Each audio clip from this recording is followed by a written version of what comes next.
You were telling me how you didn't believe it would ever work.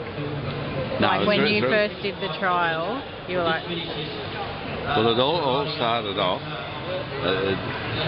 Hoggett, as they call him, said we'll try a few of this chemical shearing. I said, yes, but that's all right. But what about if we get a cold snap after it? Because it, virtually takes the wool off from under the skin. Yep. You got no coverage there at all. He said, no, well, we're on another idea. Chemical we spray on them that safeguards through that.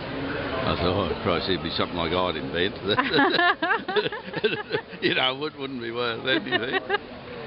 But anyhow, this Hoggett kept happening. I said, all right, you can do about 250 lambs at home with this. And he said, yeah, well, this Thermoskin, or the name of it, goes with the practice. You'll have no trouble with cold weather. Yep. Me being the sceptic I am.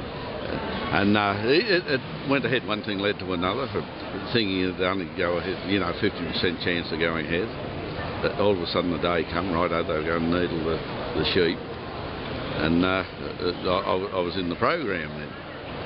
And I kept saying to my wife, I think after they're needled for this chemical shearing, it's about 3 weeks before the wool comes off them. And I kept saying to my wife every night, oh Christ, I'm in trouble here. We're in a cold climate. We could lose all these sheep. But anyhow, the day coming and they peel the fleeces off these hoggets. And Henry came with this bloody gadget and it's just an old spray race. I thought, oh Jesus, they've caught me. How could this ever work? And, well, we had a few people there to see it, and they peeled the fleeces off the sheep. And here they were, virtually skin short, like virtually no coverage on them. And they started up this machine and started running the sheep through the race. I just, oh man, oh dear. But anyhow, you could feel the heat come off the sheep within 5 minutes of running through the race. There must be something there. And I, being the sceptic, as I say, I didn't take them too far away from the shed for the first couple of days, but cold weather came.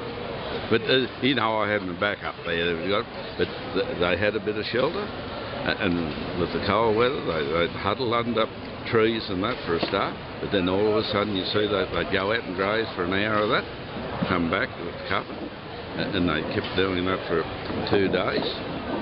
And after that, there was a real cold day. And they just grazed out on the hills.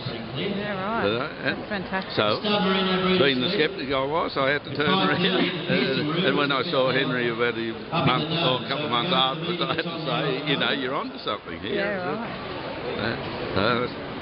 I think that's what I said this morning. And thank you. That's brilliant. Oh, well, you're great on camera. Well, they are. Yeah. No.